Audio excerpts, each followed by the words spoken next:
Platon, un nom synonyme de philosophie, continue de captiver et de stimuler nos esprits plus de 2 millénaires plus tard. Né à Athènes, à une époque de grande effervescence intellectuelle, ses idées ont transcendé les frontières de son époque. Ses œuvres, écrites sous forme de dialogue, explorent des questions profondes sur la justice, la beauté, la vérité et la nature même de la réalité. L'influence de Platon sur la pensée occidentale est indéniable.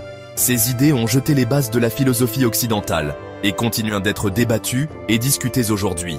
Ces écrits ne sont pas de simples vestiges historiques, ce sont des textes vivants qui nous invitent à nous interroger sur des questions intemporelles concernant nous-mêmes et le monde qui nous entoure. Il est impossible de comprendre la trajectoire de la pensée occidentale sans se confronter à l'héritage durable de Platon. Né à Athènes vers 428 avant notre ère, Platon était un enfant privilégié. Sa famille, aristocratique et influente, pouvait retracer sa lignée jusqu'aux premiers dirigeants d'Athènes. Dès son jeune âge, Platon reçut une éducation digne de son rang social, étudiant la musique, la poésie et la gymnastique. Cependant, le climat politique tumultueux d'Athènes, en proie à la guerre du Péloponnèse, a assombri ses premières années. La guerre du Péloponnèse, un conflit entre Athènes et Sparte, a profondément marqué la vision du monde de Platon. Le déclin de la démocratie athénienne et la montée de la tyrannie ont probablement alimenté ses réflexions philosophiques ultérieures sur la justice et la gouvernance. C'est dans ce contexte de bouleversement politique que Platon rencontra la figure qui allait façonner irrévocablement son destin. Socrate.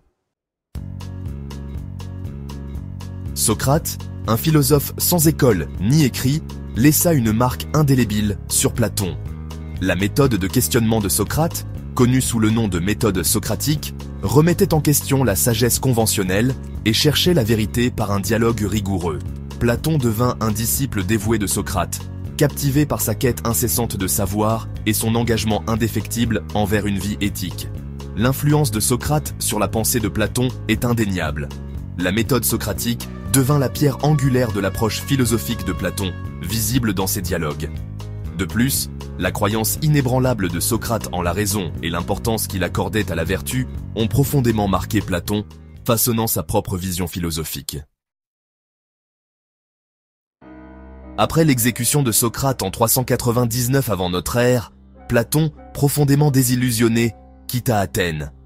Il voyagea beaucoup, cherchant la sagesse et un refuge loin des troubles politiques qui avaient englouti sa patrie. À son retour à Athènes, Platon fonda l'Académie, sans doute la première institution d'enseignement supérieur du monde occidental.